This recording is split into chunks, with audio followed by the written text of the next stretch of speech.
Byrathi Basavaraj arrest ಆಗಿರೋದು airport ಅಲ್ಲ, ಅವರಿಗೆ ಸಿಒಡಿನವರು ಅವ್ರ ಮೇಲೆ ಏನು ಕ್ರಮ ತಗೊಳ್ಳೋದಕ್ಕೆ ಪ್ರಯತ್ನ ಮಾಡ್ತಿದ್ರು. ಅವರು ಹೈಕೋರ್ಟ್ ಅಲ್ಲಿ ಸ್ಟೇಗೆ ಅಪ್ಲೈ ಮಾಡಿದ್ರು. ಇದಕ್ಕೆ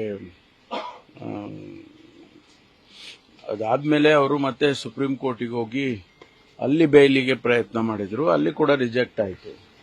ಇನ್ನು ಅವರಿಗೆ ಉಳಿದದ್ದು ಒಂದೇ ದಾರಿ, ಸರೆಂಡರ್ ಆಗಬೇಕು, ಇಲ್ಲ ಪೊಲೀಸ್ನವರು ಅರೆಸ್ಟ್ ಮಾಡಲೇಬೇಕಾಗ್ತದೆ. ಸೊ ಹಾಗಾಗಿ ಅವರು ಸರೆಂಡರ್ ಆಗಿದ್ದಾರೆ. ಮುಂದೆ ಏನು ಕಾನೂನಿನ ಪ್ರಕಾರ ಏನು ಕ್ರಮ ತಗೋಬೇಕೋ ಅದನ್ನ ಸಿಒಡಿ ಅವರು ತಗೊಳ್ತಾರೆ. ಅಷ್ಟು ಬಿಟ್ರೆ ಸದ್ಯಕ್ಕೆ ಬೇರೆ ಇನ್ನೇನು ಹೇಳೋದಕ್ಕೆ ಬರೋದಿಲ್ಲ.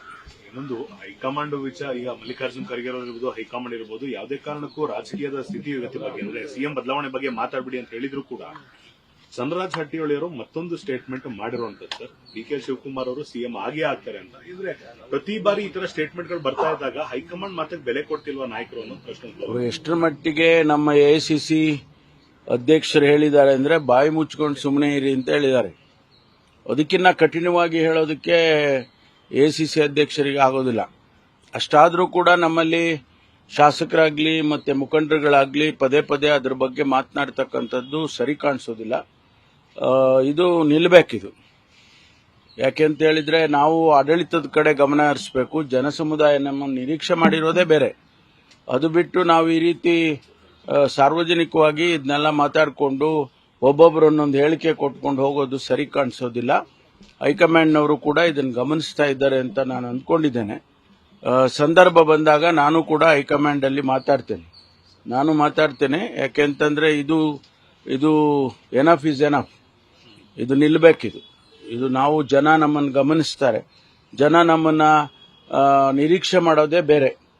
ಅಭಿವೃದ್ಧಿ ಕಡೆ ಗಮನ ಕೊಡಬೇಕೆ ವಿನಃ ಇದನ್ನ ಏನು ಹೈಕಮಾಂಡ್ನವ್ರಿಗೆ ಗೊತ್ತಿದೆ ಯಾವಾಗ ಏನ್ ಮಾಡಬೇಕು ಅಂತ ಹೇಳಿ ಅದನ್ನ ಮಾಡ್ತಾರೆ ಅವರು. ಇದೇನು ಹೊಸದ ಹೈಕಮಾಂಡ್ಗೆ? ಕಾಂಗ್ರೆಸ್ ಪಕ್ಷದಲ್ಲಿ ಇಂಥ ಸನ್ನಿವೇಶಗಳು ಬಹಳ ನೋಡಿದ್ದಾರೆ. ಅದಕ್ಕೇನು ಕ್ರಮ ತಗೋಬೇಕೋ ತಗೊಂಡಿದ್ದಾರೆ. ಕರ್ನಾಟಕದಲ್ಲೂ ಕೂಡ ಇಂಥದ್ದು ಹಿಂದೆ ಎಲ್ಲ ನಡೆದಿದೆ. ಬೇಕಾದಷ್ಟು ಸಾರಿ ಇಂಥದ್ದೆಲ್ಲ ನಡೆದಿದೆ.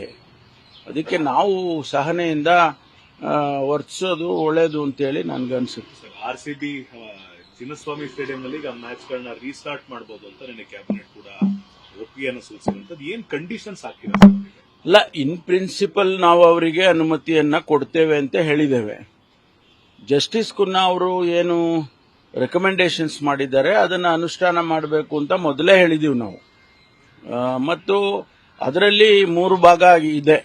ಒಂದು ಇಮಿಡಿಯೇಟ್ ಆಗಿ ಮಾಡುವಂತದ್ದು, ಎರಡನೇದು ಸಮಯ ಕೊಟ್ಟು ಮ್ಯಾಚ್ಗಳು ಪ್ರಾರಂಭ ಮಾಡೋದಕ್ಕೆ ಮುಂಚೆ ಮಾಡಬೇಕಾದಂಥದ್ದು ಕ್ರಮಗಳು, ಆಮೇಲೆ ಮೂರನೇದು ಇನ್ಫ್ರಾಸ್ಟ್ರಕ್ಚರ್ ಏನವರು ಜಸ್ಟಿಸ್ ಕುನ್ನಾ ಅವರು ರೆಕಮೆಂಡ್ ಮಾಡಿದ್ರು ಅದನ್ನ ಸಮಯ ತಗೊಳುತ್ತೆ. ಅದನ್ನ ಮೂರು ಭಾಗ ಮಾಡಿದ್ದಾರೆ. ಅದಕ್ಕೆ ನಾವು ಮ್ಯಾಚ್ ಪ್ರಾರಂಭ ಮಾಡೋದಕ್ಕೆ ಮುಂಚೆ ಇಂಥದ್ದಾಗಬೇಕು ಅಂತೇಳಿ ನಾವು ಕೂಡ ಅವರಿಗೆ ಸೂಚನೆಯನ್ನು ಈಗಾಗಲೇ ಕೊಟ್ಟಿದ್ದೇವೆ. ಅದಕ್ಕಾಗಿ ಒಂದು ಸಮಿತಿಯನ್ನು ಕೂಡ ಮಾಡಿದ್ದೇನೆ ನಾನು. ಮಾನ್ಯ GBA chief commissioner Maheshwara Rao ಅಧ್ಯಕ್ಷತೆಯಲ್ಲಿ ನಮ್ಮ ಪೊಲೀಸ್ ಕಮಿಷನರ್ ಶ್ರೀಮಂತ್ ಸಿಂಗ್ ಅವರು ಮತ್ತು ಎಲ್ಲ ಇಲಾಖೆಯವರು ಸಂಬಂಧಪಟ್ಟವರು, ಫೈರ್ನವರು, ಹೆಲ್ತ್ ಡಿಪಾರ್ಟ್ಮೆಂಟು, PWD ಡಿಪಾರ್ಟ್ಮೆಂಟು, ಇವರನ್ನೆಲ್ಲ ಸೇರಿಸಿ ಒಂದು ಸಮಿತಿ ಮಾಡಿದ್ದೀನಿ. ಅವರು ಓವರ್ಸಿ ಮಾಡ್ತಾರೆ. ಇದನ್ನೆಲ್ಲ ಮಾಡಿ ಆಮೇಲೆ ಇಲ್ಲಿ IPL ಚೆನ್ನಾಗಿ ಆಗೋ ರೀತಿಯಲ್ಲಿ ನೋಡ್ಕೊಳ್ಬೇಕು. ಪೊಲೀಸ್ ಇಲಾಖೆಯಿಂದ ಏನು ಸಿಬ್ಬಂದಿಯನ್ನು ಕೊಡಬೇಕು ಅದನ್ನೆಲ್ಲ 1ಕ್ಕಿಂತ 4ರಷ್ಟು ಈ ಬಾರಿ ನಾವು ಕ್ರಮ ತಗೊಳ್ತೇವೆ.